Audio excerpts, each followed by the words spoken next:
Bonjour à tous, nous accueillons aujourd'hui Marie Pierronne. Marie, outre votre fonction de professeur d'histoire-géographie, mais aussi en géopolitique au lycée Laetitia Ajaccio, vous assurez depuis plusieurs années des missions académiques au sein du CLEMI, Centre pour l'éducation aux médias et à l'information, et vous allez être installée très prochainement par le recteur de l'Académie de Corse comme référente académique EMI, éducation aux médias et à l'information. Et à la veille de la 34e semaine de la presse et des médias à l'école qui se déroulera du 27 mars au 1er avril, mais aussi à l'occasion des 40 ans du CLEMI, nous avons souhaité vous accueillir aujourd'hui.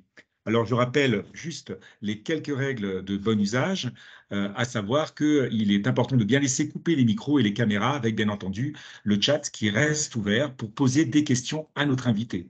Alors, Marie-Pierre, bonjour et merci d'avoir accepté notre invitation autour de la famille tout écran. Mais avant d'entamer un échange avec vous, est-ce que vous serait possible tout d'abord de nous présenter cette famille tout écran? Bonjour, merci beaucoup pour votre invitation. J'espère que vous m'entendez correctement. Et donc, tout à fait d'accord. Alors, la famille tout écran, c'est parti d'une série d'enquêtes du CLEMI. Donc, le CLEMI, c'est le centre de l'éducation aux médias et à l'information qui existe, vous l'avez dit, depuis 40 ans maintenant et qui a beaucoup changé depuis qu'il est né.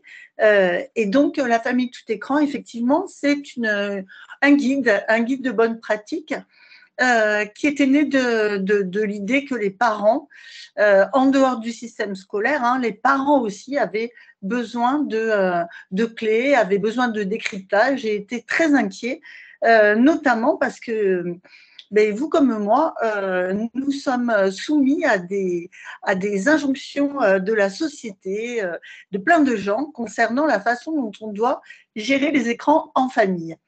Et c'est source de pas mal d'angoisse, une anxiété en tout cas, et beaucoup de questionnements. Donc c'est ce sujet qu'on appelle un peu en termes techniques la parentalité numérique, mais on va voir ensemble que c'est le mot parentalité finalement qui est le plus important. C'est cette question de la parentalité numérique que je propose d'exposer un petit peu et d'échanger avec vous sur ce thème. Eh ben, on vous en remercie. Alors, justement, cette parenté numérique, et la question qu'on se pose en tant que parent, tout d'abord, c'est quel comportement avoir en tant que parent face aux enfants? Alors, on peut faire un petit début comme si nous étions le matin. Et vous savez que comme moi, on a tendance à prendre notre portable en attendant que la maisonnée se réveille. Et nous-mêmes, on regarde nos réseaux, on regarde un peu les infos. Et puis tout au long de la journée, comme ça, en tant qu'adulte, on a une pratique numérique, on a des usages dont nous ne sommes pas forcément bien conscients en tant qu'adultes, mais qui sont des miroirs. Miroirs pour nos enfants, pour nos adolescents, et puis même pour les adultes qui nous entourent. Et c'est vrai que c'est important qu'on ait conscience de notre propre lien, on va dire, pour ne pas dire esclavage parfois, face à nos téléphones portables. Donc la première chose, c'est effectivement pour moi de dédramatiser cette question. Nous avons des usages numériques, les enfants, les adolescents, les parents, et donc comment raisonner ces usages en étant conscient du modèle que l'on représente pour nos enfants, que ce soit pour la vie numérique comme pour le reste. Nous sommes des modèles et ça, c'est la première chose. Ce que je voulais dire aussi, c'est que les chiffres nous montrent que nous sommes quand même un peu coupables aussi. Pour un foyer où il y a 2 enfants, il y a 9 écrans. Donc, nous sommes entourés de ces écrans et vous êtes d'accord qu'en général, ce sont les parents qui les ont achetés ou qui en ont fait un cadeau. Donc, nous sommes tous comme ça, un peu à la fois désemparés, mais aussi un peu coupables d'avoir cet environnement numérique. Et je dis bien tous parce qu'on retrouve quelque chose de très transversal. Il n'y a pas de pratique sociale, c'est-à-dire quel que soit le milieu dans lequel on est, ce chiffre de 9 écrans par famille, on le retrouve. L'autre élément qui est intéressant, c'est que depuis les années 2000 et l'apparition du web, et on va dire 2010, c'est-à-dire cette génération alpha d'enfants qui sont nés en 2010 qui n'ont jamais connu un foyer sans écran, d'une certaine façon, sauf rare exception, mais là, ce ne sera pas notre sujet. Eh bien, en 10 ans, c'est vrai que beaucoup de choses ont été bouleversées et que finalement, en tant que parents, nous n'avons pas de repères. Nos parents n'avaient pas d'écran. Nos parents n'avaient pas de portable. Et donc, on se retrouve un petit peu tout seul à essayer d'inventer des règles par rapport à ces pratiques numériques, les nôtres, et ce qui nous intéresse, celles de nos enfants. Donc, en 2 mots, ça redéfinit d'une certaine façon les défis de la parentalité. Alors, comment peut-on faire en tant que parent pour raisonner nos enfants? Donc, on a bien compris que, en tant que parents, nous n'étions pas forcément de bons exemples, mais comment on peut faire, donc, tout en n'étant pas de bons exemples, pour en même temps raisonner nos enfants? Alors, c'est déjà prendre conscience de ça. Et puis, on se rend compte que bien souvent, on a une image un petit peu négative de ce que nos enfants font sur leur écran. Donc, on a à la fois envie de leur acheter un équipement. On sait que l'entrée en 6e, c'est l'âge du premier ordinateur, par exemple, parce que les parents ont l'impression que cet équipement va participer à leur réussite scolaire et que s'ils n'ont pas un ordinateur, eh bien, ça va les défavoriser. Et à la fois, on a une réaction un peu contradictoire de dire que ce qu'ils font sur cet ordinateur, c'est peut-être, en termes de contenu, pas très bien. Donc, il va falloir qu'on réfléchisse à ces éléments. Moi, j'ai envie de dire qu'il y a 4 grands thèmes. Quel est l'équipement? Quelle est la temporalité? C'est-à-dire combien de temps on passe? Et ça, on n'a pas toujours conscience du temps que l'on passe, les enfants encore moins, et ça, c'est important de prendre conscience. Il y a aussi une idée de spatialisation dans la maison. Où sont les équipements? Est-ce que c'est l'adolescent seul dans sa chambre, dans cette bulle qui est importante pour lui? Est-ce que c'est plutôt une console de jeu qui serait dans un tiers-lieu, j'ai envie de dire, où les parents peuvent, l'air de rien, avoir quand même accès à leurs usages? Donc, cette idée du lieu dans lequel on pratique, c'est important dans la maison.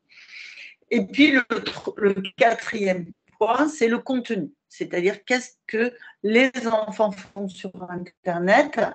Et donc, le plus simple, c'est d'aller avec eux, de leur demander de nous montrer ce qu'ils font, d'écouter et de participer un petit peu à leurs usages, parce que souvent on se rend compte qu'on a tendance à être dans le dénigrement par rapport à leurs usages, que c'est du temps un petit peu malsain. En tout cas, c'est ce que l'on entend dans les enquêtes, et que les parents ont des fois envie de mettre leur à l'extérieur dans une activité de plein air, à contrario quelque chose d'un peu malsain sur ces usages numériques. Donc c'est vrai qu'il faut faire attention à ne pas trop dénigrer ce qu'ils font, ouvrir un peu la porte de la chambre avec eux.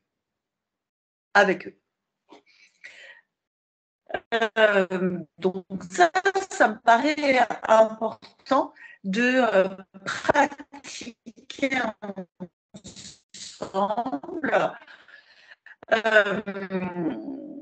sans... Je n'avais pas envie que nos parents fouillent un petit peu trop dans nos affaires personnelles. Il faut essayer de leur demander de pratiquer ensemble sans être dans une intrusion un petit peu clandestine, comme certains parents peuvent le faire en présentant comme ça, pour essayer de voir ce que les enfants font sur leurs réseaux sociaux. Et justement, Marie, est-ce Essayer que de l'idée... définir ensemble des règles. Justement, l'idée des Euh, pratiques, Est-ce que les pratiques des fois de certains parents qui est de justement s'abonner à la page Facebook, Instagram, TikTok des enfants, est-ce que c'est plutôt une bonne pratique? Alors moi, je trouve que c'est quand même l'idéal. L'idéal, hein, c'est plutôt de prévenir les enfants. Après, encore une fois, il y a beaucoup de cas et tout dépend un petit peu les craintes que vous pouvez avoir, que les parents peuvent avoir concernant leurs enfants. Mais ce qui est du flicage, on va dire, de la surveillance un petit peu restrictive comme ça, c'est vraiment, je pense, à réserver à certaines craintes de ce qu'ils font et de qui ils rencontrent et qui ils fréquentent.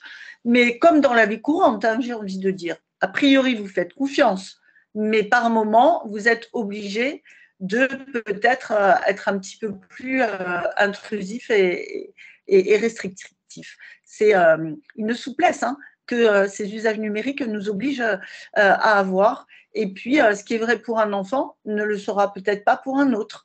Certains enfants ne poseront aucun problème, vous aurez une très grande confiance dans leurs usages, et d'autres, vous serez un petit peu plus vigilant, disons. Donc la solution, on a bien compris, c'est l'échange avec les enfants, hein, c'est bien ça. Mais au niveau de la culpabilisation des parents en tant que grands-parents aussi, qui sont, quand on est copain, quand on est sur les réseaux sociaux, on est un peu copain de ses enfants, comment trouver le juste milieu justement en termes éducatifs? Alors, c'est vrai que ce n'est pas évident parce que, en tant que parent, on a quand même des injonctions culpabilisantes. Vous avez raison. D'une part, des autres membres de la famille qui, la plupart du temps, ne connaissent pas bien ces usages numériques ou en tout cas en ont une image encore plus dégradée.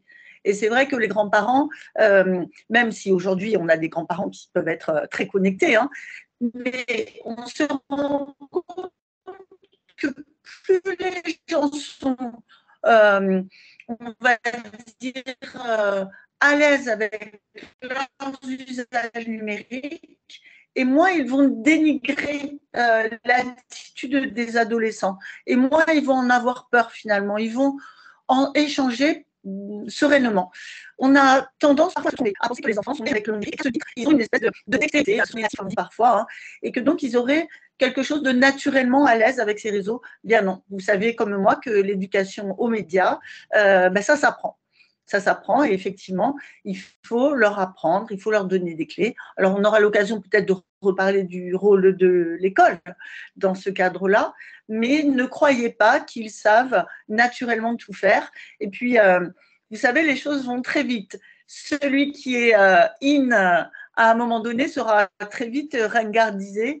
Vous voyez les chansons des jeunes de 40 ans qui ont été les pionniers de YouTube, et aujourd'hui ils chantent des chansons où ils disent c'était mieux avant, on a bien vieilli quand même.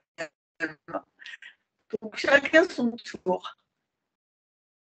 Et est-ce que réseaux Alors sociaux concernant Laurent, ce que je voulais dire Oui, allez-y, concernant les allez-y. règles de la maisonnée, rappelez-vous que non, je vous en prie. C'était juste pour avoir une petite analogie. Quand le téléphone sonne, si on lui donne systématiquement, comme ça, spontané, si on donne toujours la priorité à l'appel entrant, c'est quand même une marque au coup de fil. Alors, encore une fois, hein, à nuancer, si c'est votre chef de service, le banquier, le sais-je, évidemment, quand on est en conversation avec son enfant, avec un autre adulte, et on peut aussi se donner l'opportunité de ne pas répondre tout de suite, de ne pas, par exemple, comment dirais-je, vous savez que sur les réseaux sociaux, bien souvent, les jeunes ont des notifications. C'est-à-dire que dès que quelqu'un va publier quelque chose sur leur groupe, eh bien, ils vont en être avertis. Bon, ça, ces notifications, moi, je trouve qu'elles sont bien trop intrusives, qu'elles sont en permanence en train de solliciter les jeunes et que bien souvent, ils vont leur donner la priorité alors que l'on est en train d'échanger, par exemple. Et vous savez comme moi qu'en famille, des choses très importantes peuvent se jouer dans des moments super banales autour de la préparation du repas, de vider le lave-vaisselle ou que sais-je. C'est là que des choses peuvent se dire, que des moments importants, des mots importants se disent, beaucoup plus que dans une solennité. Donc, laissons un petit peu la maisonnée respirer de ces écrans. Et est-ce que réseaux sociaux et information font bon ménage, notamment pour les jeunes? On entend parler notamment de certaines propositions. Je pense notamment à Hugo Décrypte. Est-ce que ce genre finalement de propositions sur les réseaux sociaux, c'est quelque chose de bon à prendre pour les enfants? Est-ce qu'il vaut mieux les laisser aller justement sur ce genre d'informations? Alors effectivement, c'est vrai qu'une chaîne comme Hugo Décrypte, qui a beaucoup de succès, hein, n'est pas un concurrent pour l'école, encore une fois, à mon sens. C'est une autre façon d'aborder. Encore une fois, les enfants, les adolescents doivent apprendre à repérer les sources d'informations qui sont fiables de celles qui ne le sont pas. Alors c'est vrai qu'on a beaucoup parlé derrière le président Donald Trump de fake news, c'est-à-dire de désinformation, et c'est vrai que fake news a été le mot le plus prononcé, je crois, le nouveau mot en 2016. Cette désinformation, elle est là, on ne peut pas la nier. Il faut vraiment que les enfants apprennent à s'informer dès le plus jeune âge. Et c'est vrai que bien souvent, la solution, c'est eux-mêmes de pratiquer. Alors souvent dans le cadre de l'école d'abord, c'est-à-dire écrire un article, aller chercher des informations sur Internet, les comparer, avoir plusieurs sources sur une même information pour la viabilité de la source. Et puis peut-être faire des petites émissions de radio, de web radio. On sait que ça se développe beaucoup dans notre académie autour des projets de web radio, un par un, une web radio. Et puis aller sur Internet, comparer. Hugo Décrypte, par exemple, c'est intéressant de voir le modèle économique. C'est une chaîne qui ressemble à une pratique d'un adolescent, on va dire, particulièrement éclairé, qui donnerait des clés de décryptage. Et les ados sont très friands de ces clés de décryptage, ils en ont besoin. Surtout quand c'est un décryptage par quelqu'un de leur âge. Donc, c'est aussi important que quand c'est l'adulte, le prof ou le parent. En revanche, Hugo Décrypte, c'est une petite entreprise. C'est 15 personnes, des journalistes, des cadreurs, des monteurs. Et donc, on est face à un modèle économique. Et c'est bien que les adolescents le sachent aussi. Donc, voilà, connaître un petit peu les dessous de l'affaire, c'est toujours intéressant pour eux. Donc, effectivement, savoir s'informer, ça fait partie des usages. Mais, encore une fois, souvent, leurs réseaux sociaux sont aussi l'occasion d'avoir des sources d'informations fiables. Tous les grands médias se sont liés aux réseaux sociaux. Le Monde intervient sur WhatsApp, Libération, il y a des formats courts. Si je peux citer d'autres marques, Instagram, qui appartient donc à Facebook. Et vous voyez que les noms que je cite montrent aussi qu'il y a déjà du générationnel. Facebook, c'est beaucoup moins pour les jeunes de nos académies, par exemple. Les lycéens, les collégiens vont beaucoup moins sur Facebook, mais c'est plutôt Instagram, WhatsApp ou bien des chaînes Switch, etc., un peu particulières et qui maîtrisent bien. Twitter, c'est encore un autre usage, mais tous les grands médias traditionnels ont leur page sur ces réseaux-là. Donc, il faut que dans cette jungle, vous savez qu'on parle des fois d'infobésité, il y a tellement d'informations, et pour nous c'est pareil, il faut apprendre à décrypter et à hiérarchiser. Tout ne se vaut pas sur Internet. Alors, on parlait de l'école, et dans cette famille tout écran, il y a quand même maintenant un fait très nouveau, cette intelligence artificielle.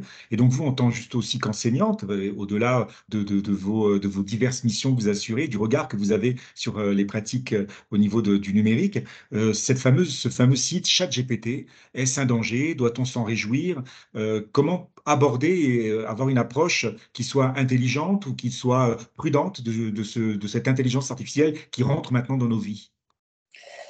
Alors bon, c'est quand même difficile de lutter contre la modernité. Et ça, je crois que ça va être compliqué un défi là qu'on va pas pouvoir relever. Alors ChatGPT, c'est ce qu'on appelle un chatbot, c'est-à-dire c'est un robot d'intelligence artificielle avec lequel on peut échanger à l'oral et donc on peut lui faire des requêtes, des demandes, d'écrire une lettre d'amour pour la Saint-Valentin, de rédiger un plan de dissertation, de rédiger une lettre de motivation pour mettre dans Parcoursup, les parents qui ont des lycéens me comprendront, etc., etc. Et comme c'est un robot de conversation, on va échanger avec lui pour lui donner de plus en plus d'éléments, et plus il aura d'éléments, plus il sera pertinent.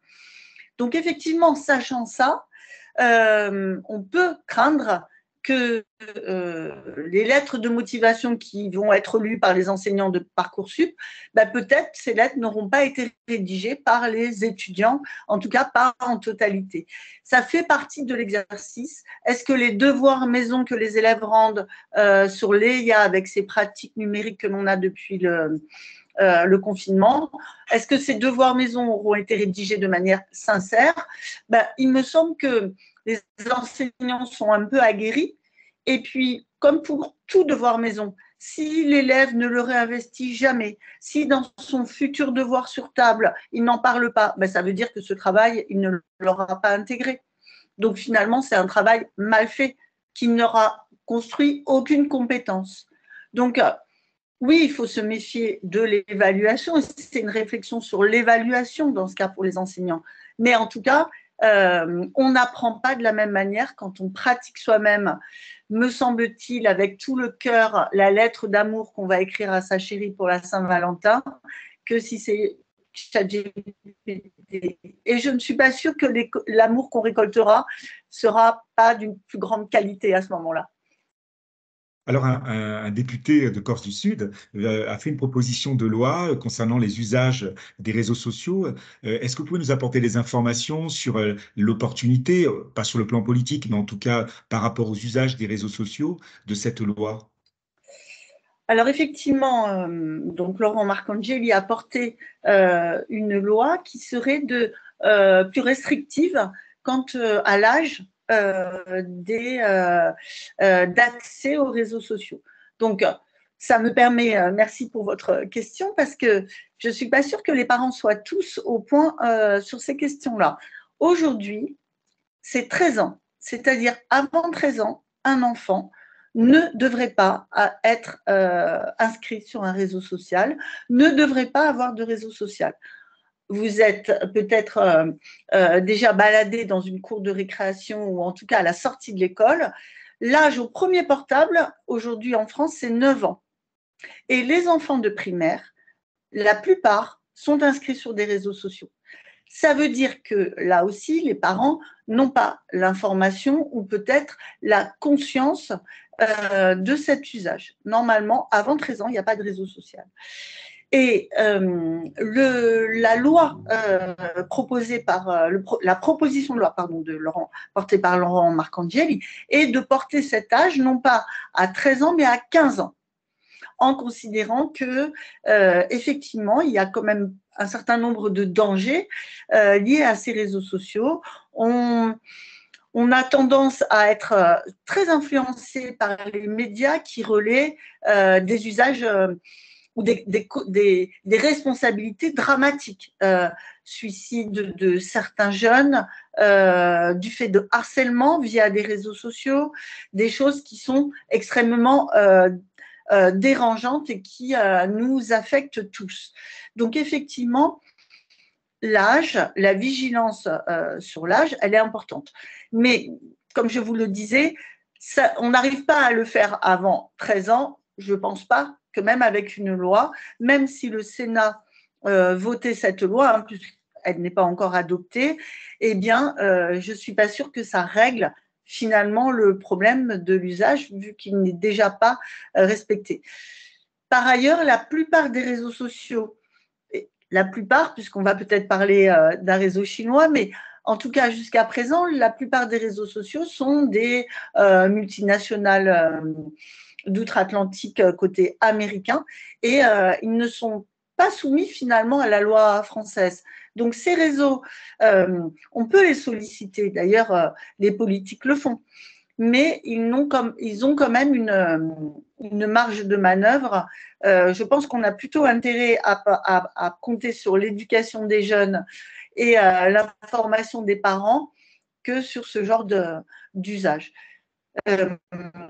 Je tenais à dire que les Européens sont quand même les citoyens les mieux protégés pour le moment, puisqu'il existe un règlement qui s'appelle le RGPD, alors c'est un acronyme un petit peu compliqué, mais qui protège les Européens, notamment concernant ce qu'on appelle les données personnelles. Vous savez que lorsque l'on fait une recherche sur Internet, eh bien, le moteur de recherche, bien souvent Google, mais ça peut être un autre, eh bien, a une fâcheuse tendance à absorber, on dit des fois siphonner nos données personnelles, notre âge, quel est l'historique de nos recherches, qu'est-ce qu'on a déjà cherché, où est-ce qu'on habite, quels sont nos centres d'intérêt. Et toutes ces données constituent une base très, très, très importante que Google, par exemple, va vendre aux annonceurs. J'ai fait une requête sur une paire de baskets il y a 2 jours et on va me proposer une publicité qui me propose telle marque, une réduction, etc. Et vous vous êtes sans doute rendu compte que ça arrive quand même régulièrement. Donc, cette question des données personnelles, elle est très importante et il se trouve qu'en France et dans toute l'Union européenne, eh bien, il y a un règlement qui fait que nous avons accès, alors il faut le demander, mais nous avons accès à nos données personnelles. Ça s'appelle la portabilité. Et donc, chaque citoyen peut faire la demande et obligatoirement, on va vous dire quelles sont toutes les données que l'on a sur vous. Et si vous faites l'expérience, vous allez être assez surpris. Hein. C'est plusieurs centaines de pages quand même. Alors, il y a aussi cette application, enfin ce réseau social TikTok qui monte en puissance chez les jeunes. On a même entendu parler d'affaires TikTok, peut-être vous pouvez nous en dire un mot, mais aussi comment fonctionne, comment cela se fait-il que lorsqu'on regarde une image sur TikTok, ben, l'image d'après, finalement, semble vraiment liée. Comment cela fonctionne? Et est-ce qu'il faut craindre justement cet élan qui est tout permanent, enfin un sentiment que tout est calculé pour que nous puissions avoir des images qui aillent tout le temps dans le même sens, suivant ce qu'on est en train de regarder? Quelle approche on doit avoir par rapport à ce TikTok? Alors, concernant TikTok, et la deuxième partie de votre question concerne plutôt le fonctionnement des algorithmes sur TikTok ou sur d'autres réseaux. Donc, effectivement, c'est très important et je pense que les parents ont envie de savoir comment ça fonctionne. Alors, ce qu'on a appelé l'affaire TikTok, c'est que ce réseau social TikTok n'est pas un réseau américain. Jusqu'à présent, on a dit que nos grandes GAFAM, hein, Google, Apple, Microsoft, Amazon, et qu'est-ce que j'oublie, Facebook, dont Instagram, etc. Hein, ces GAFAM sont tous américains. TikTok, non. TikTok, c'est une société chinoise qui était avant un autre réseau qui marchait bien aussi, hein, qui s'appelait Musical.ly. Et donc, à cette occasion, eh bien, on critique TikTok parce qu'on se demande où vont les données personnelles des utilisateurs. On craint, alors je dis on, vous imaginez que c'est plutôt la sphère américaine, hein, puisqu'on est dans une dimension, on va dire, géopolitique, mais très importante, hein, qui nous montre que notre sujet a quand même des développements importants.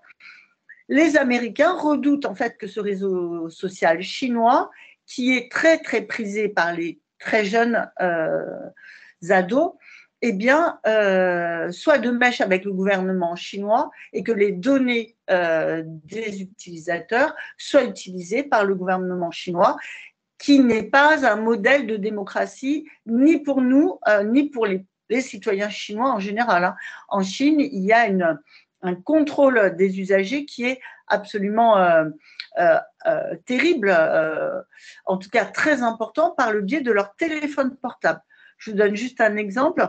En Chine, il y a tout un système de vidéosurveillance dans les rues, tout un système de relais avec les téléphones portables, et un citoyen est crédité d'une sorte de points, un total de points, et s'il se comporte mal, s'il a des incivilités, par exemple s'il ne traverse pas au feu rouge, s'il grille un feu en voiture, s'il jette un papier, et des choses peut-être plus importantes encore, s'il ne paie pas correctement certaines taxes, eh bien par son téléphone portable, il va être puni, c'est-à-dire qu'on va lui retirer des points, mais ces points sont très importants dans la vie d'un Chinois, par exemple pour accéder à un crédit immobilier, par exemple pour pouvoir prendre l'avion, par exemple pour avoir une place en crèche. Donc on a un contrôle via l'usage numérique là qui est extrêmement, comment dirais-je, terrifiant pour nous, Européens, qui avons, nous semble-t-il, quand même une liberté beaucoup plus importante. Mais effectivement, cette affaire TikTok a ému, mais vous avez bien compris que globalement, nos données personnelles sont utilisées par les Américains, je pense au moins autant que par les Chinois. Alors, concernant ces données personnelles, c'est vrai qu'on peut en faire un usage commercial, c'est la plupart du temps, hein, nos données sont vendues. Et donc, comme je vous le disais tout à l'heure, on va vous proposer une paire de baskets, un vélo ou quelque chose que vous avez cherché sur Internet parce qu'on a utilisé cette information via Google, par exemple. Il y a des usages qui peuvent être plus inquiétants encore. Parce que la publicité, on peut apprendre aussi à décrypter la publicité, ça fait partie de l'éducation aux médias. Mais ça peut être un usage politique, pourquoi pas. Influencer nos modes de pensée, nous faire croire qu'un phénomène est très important quand il est mineur, par exemple. Alors, on a le cas des migrants, par exemple, a été bien étudié puisqu'on s'est rendu compte que dans certains discours politiques, c'était un thème qui revenait de manière très massive, que ce soit aux États-Unis par Donald Trump, par exemple, ou dans les campagnes politiques françaises. Et on se rendait compte que, par exemple, cette thématique pouvait laisser croire que c'était un sujet extrêmement massif avec quelque chose, un phénomène très, très, très important, quand les chiffres montrent quelque chose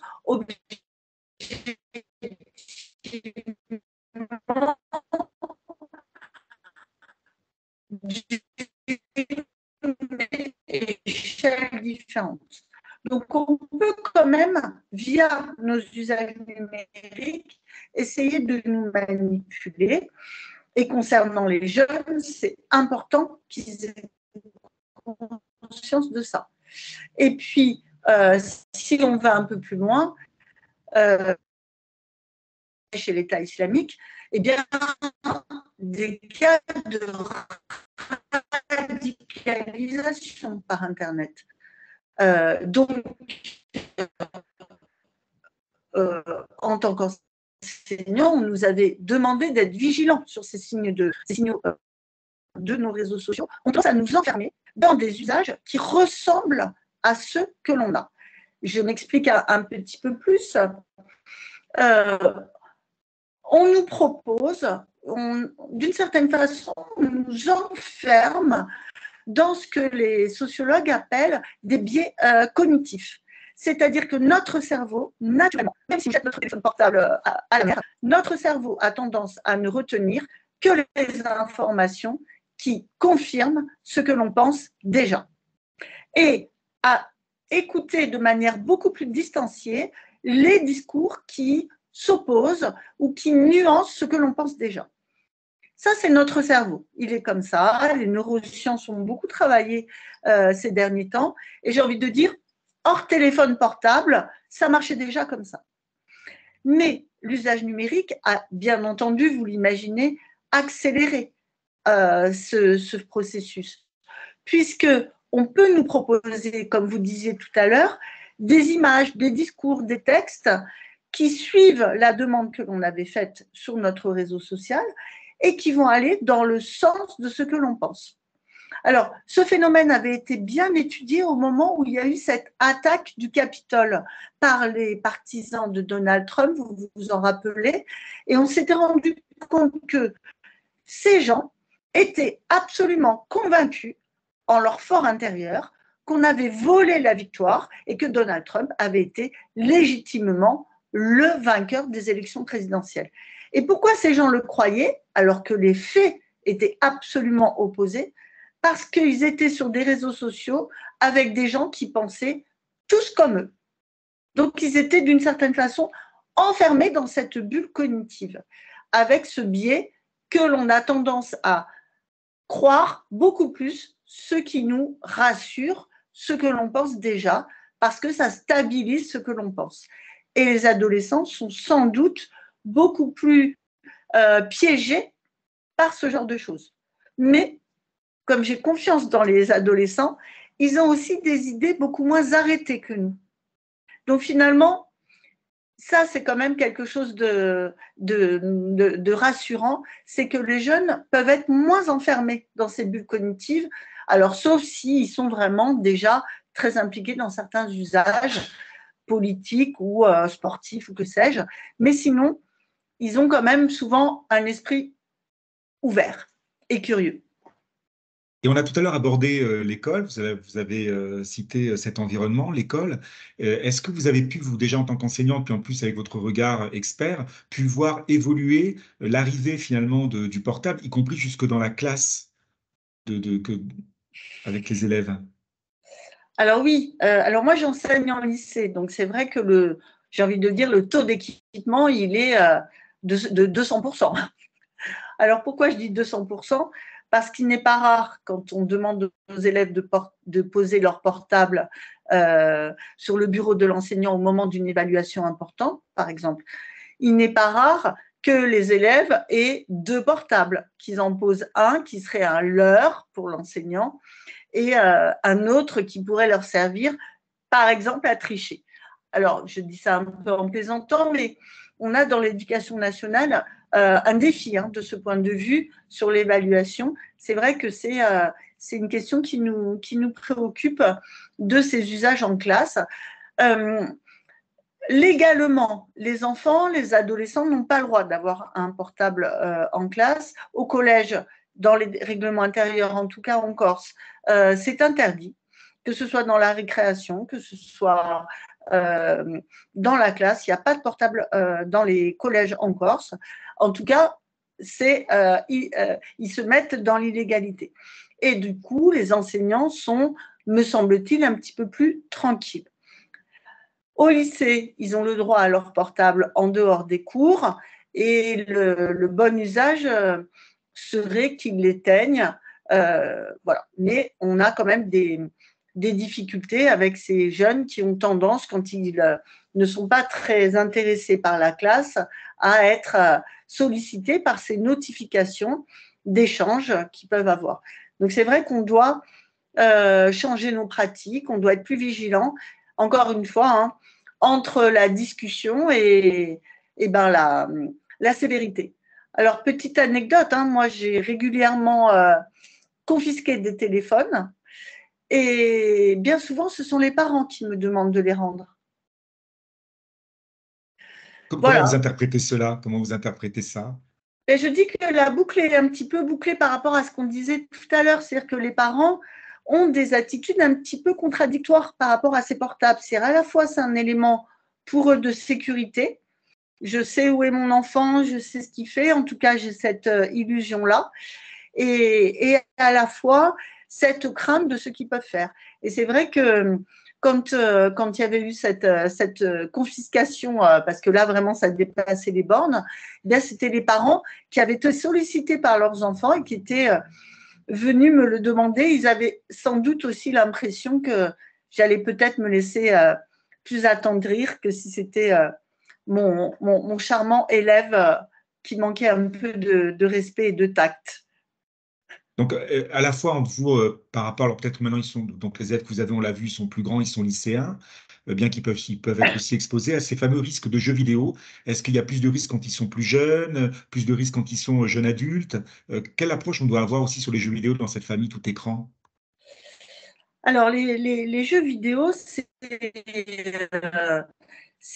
l'ennemi public numéro un. C'est-à-dire que pour les très jeunes, je pense qu'on est d'accord, vous avez reçu Serge Tisseron dans ce programme de l'instant parent. Hein. Les petits-enfants doivent vraiment être protégés des écrans et des jeux vidéo. D'une part, parce que c'est la nounou parfaite. On est au restaurant, on a besoin d'un peu de tranquillité, on a envie d'échanger entre adultes. Et le portable, et là, c'est radical. L'enfant ne nous casse plus les pieds, il est complètement absorbé. Attention, attention, c'est vrai que les petits ont besoin du visage de leurs parents, ils ont besoin d'une interaction, ils ont besoin d'un haussement de sourcils, d'une remarque pour comprendre ce qui se fait, ce qui ne se fait pas. Donc, pour les petits, essayons d'être vraiment attentifs à les protéger. Quand ils grandissent, les jeux vidéo, ben, c'est en primaire, grand primaire, on va dire cycle 3, et puis au collège, c'est la sociabilité. Ils échangent, ils se retrouvent, etc. Donc là, encore une fois, attention, il y a un modèle économique derrière. Les jeux vidéo sont parfois gratuits, mais il y a des choses à acheter, il y a des combinaisons, des armes, bref, toute une série de choses qui font que finalement, c'est un modèle économique et on dépense finalement pas mal d'argent sans s'en rendre compte. Aujourd'hui, un enfant de 6e, il demande, quand il organise un anniversaire avec ses copains, des cartes créditées pour jeux vidéo. C'est le cadeau numéro 1 des anniversaires de 6e pour les garçons. Donc, ça nous interpelle. Encore une fois, les enfants demandent, les parents payent. Donc, attention, nous, en tant que parents, moi, je me souviens de la remarque d'un petit garçon qui m'avait dit « Ne demande pas à la maman ce qu'il veut parce que la maman, elle va te dire un livre, un jeu de société, mais le petit, c'est pas ça qu'il veut. Moi, mon copain, il veut ça, ça, ça. » Donc, il y a cette conscience comme ça d'un décalage entre les parents et les enfants. Après, le problème des jeux vidéo, c'est ce qu'on disait tout à l'heure, c'est la temporalité. Combien de temps passe-t-on? Je pense qu'on ne se rend pas du tout compte quand on est pris dans un jeu comme celui-ci du nombre d'heures. En début, hein, on disait que ça pouvait être jusqu'à 3 heures par jour, l'usage des téléphones ou des jeux. Donc effectivement, là, attention à ce temps qui est pris et dont on n'a pas conscience. Et puis en tant que jeune adulte, on sait hein, que ces jeunes qui ont été biberonnés, entre guillemets, qui ont pris l'habitude de jouer, ils ont quand même du mal à décrocher. Alors là, on peut comparer avec la télé. C'est vrai que de notre époque, j'ai envie de dire, une famille où il y avait la télé en permanence ouverte, allumée, on sait que le jeune adulte, quand il est chez lui, ben, il va reproduire ce geste-là en tant qu'adulte. Sur les jeux vidéo, je crois que c'est pareil. Donc, encore une fois, là, c'est respecter l'âge. Il y a un code PEGI. Regardez bien les jeux sur lesquels vos enfants jouent. Normalement, il y a un code hein, qui dit quel est l'âge. Bien souvent, ces âges sont complètement explosés. Et donc, on a une violence, on a une brutalité, on a une habitude guerrière qui est presque naturelle. Tous les enfants prennent des bâtons, tous les enfants jouent au fusil, jouent à la guerre, etc., dans la nature en se baladant. Ça, c'est normal.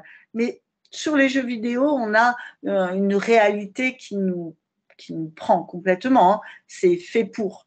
C'est fait pour. Et c'est, encore une fois, hein, les jeux vidéo sont des sources de satisfaction, de joie.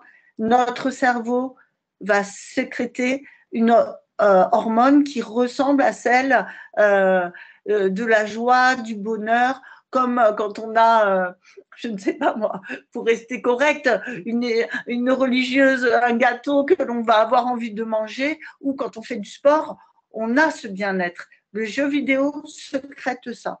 Donc, les enfants, quand ils sont dans ces jeux vidéo, vous allez pouvoir les appeler pour passer à table, ils vont avoir du mal à décrocher. Et ça devient une très forte source de frustration pour eux. Parce qu'au moment où vous les appelez, vous avez les pommes de terre sur la table qui sont en train de refroidir, mais eux, ils sont dans un combat au milieu d'une partie et ça devient quelque chose d'hyper frustrant et donc de conflictuel dans la maison.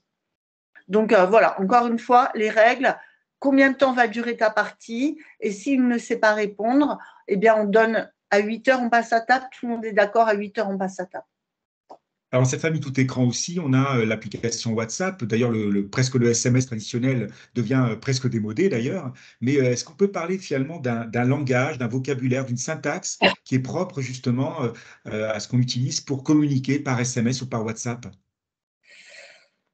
Alors, là, je ne sais pas, c'est peut-être une colle que vous me posez, En termes d'éléments de Laurent. langage, on peut parfois s'apercevoir que le vocabulaire, les éléments de langage, Ah,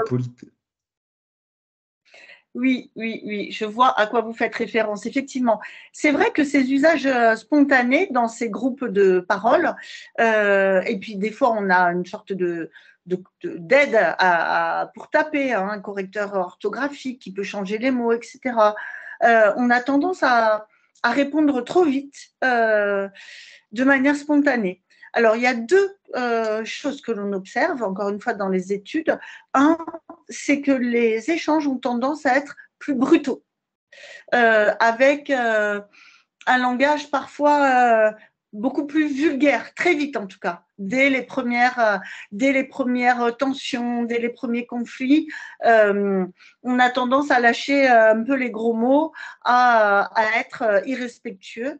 Et c'est vrai que ces réseaux sociaux, si on n'y prend pas garde, entraînent une sorte de brutalisation dans les échanges. Alors, on en a déjà parlé, hein, on peut avoir un peu cette image du conducteur dans l'habitacle de sa voiture, dans l'anonymat de lui tout seul face à son volant, et on lâche beaucoup plus de vulgarité et de bordée d'injures comme le capitaine Haddock que quand on est avec du monde, en société. Ben, c'est ça, c'est le même principe. Et c'est vrai que cette brutalisation, il faut vraiment que les jeunes en aient conscience, parce que sinon, ils ont aussi l'impression qu'on se parle comme ça dans la vie réelle. Ils ont aussi tendance à croire que quand on n'est pas content, eh ben, on rompt une conversation. Quand on n'est pas content, on raccroche au nez de ses parents.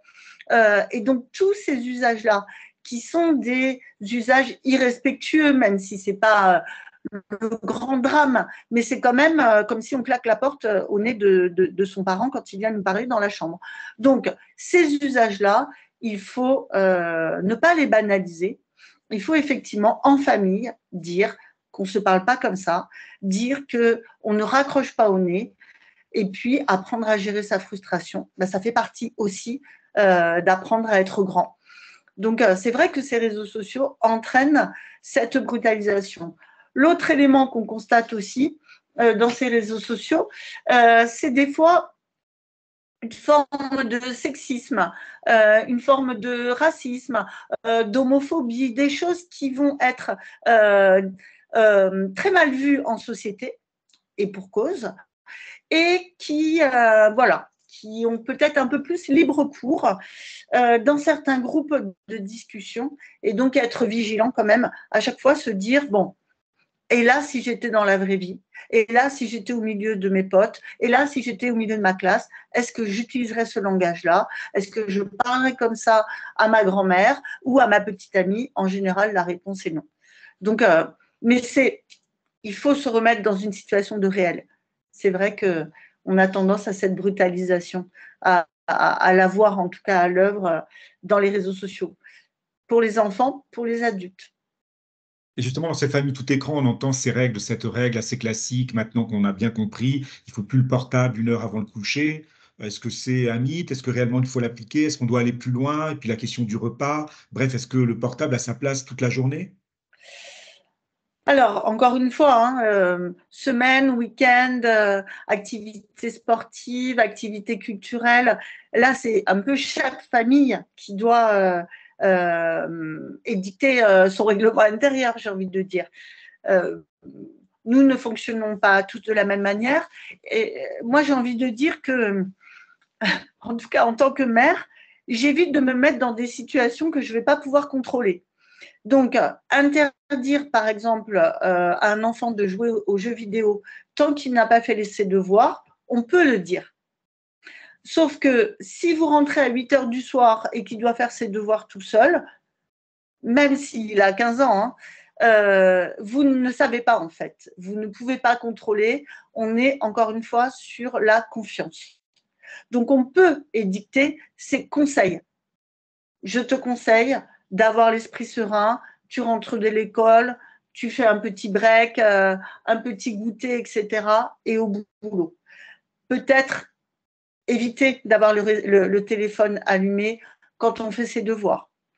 Alors, l'autre fois, on parlait de cette application qui s'appelle Forest, par exemple, qui est une alternative. Les jeunes sont souvent très intéressés par l'écologie, par l'avenir de la planète et par ce réchauffement climatique qui nous inquiète tous, mais plus les jeunes. Forest, c'est une application qui permet de se donner un défi. Pendant 2 heures, j'éteins mon portable. Il n'y aura aucune notification. Je suis dans une situation, le portable est dans une situation de ce qu'on appelle concentration profonde. Pendant ce temps, si vous relevez le défi, c'est-à-dire que si vous n'utilisez pas votre téléphone pendant 2 heures, eh bien, en échange, il y aura un arbre, 2 arbres plantés. Vous pouvez même choisir l'espèce. Et il y a beaucoup de jeunes, très jeunes étudiants qui l'utilisent en terminale, après le bac, etc., pour se cadrer de manière raisonnable et pour la bonne cause. Eh ben, c'est sur ce joli mot de la fin, entre la réconciliation avec justement les réseaux sociaux et finalement la lutte contre le réchauffement climatique et puis ces gestes éco-responsables qu'on va se quitter, Marie, en vous remerciant chaleureusement. Je rappelle, ce webinaire L'Instant Parent est en ligne sur Facebook, Canopée de l'Académie de Corse. On peut aussi le retrouver très prochainement sur la chaîne YouTube Canopée de Corse, comme tous nos webinaires L'Instant Parent. Notre prochain rendez-vous, Marie, est le mardi 4 avril avec Béatrice Caméraire, journaliste scientifique et autrice d'un ouvrage sur la parentalité positive, on en a un petit peu parlé finalement aujourd'hui, qui vient aussi de sortir un nouveau livre sur les réseaux sociaux et les ados, donc c'est un lien parfait, d'ailleurs un livre qui vient d'être édité, coédité par le Clémy. Les inscriptions sont ouvertes sur réseau-canopé.fr dès demain. Nous remercions bien sûr, je remercie chaleureusement nos partenaires, la CAF et le journal Femina Corse Matin. Merci aussi à Marc-Antoine Lemar, directeur des ateliers Canopé, qui assure entre autres la rediffusion de ce webinaire et l'accompagnement technique, à Sarah Jossen et à Fabienne Théron Chanfarane qui s'occupe de la communication. À bientôt et encore mille merci, Marie, à très bientôt. Je vous remercie.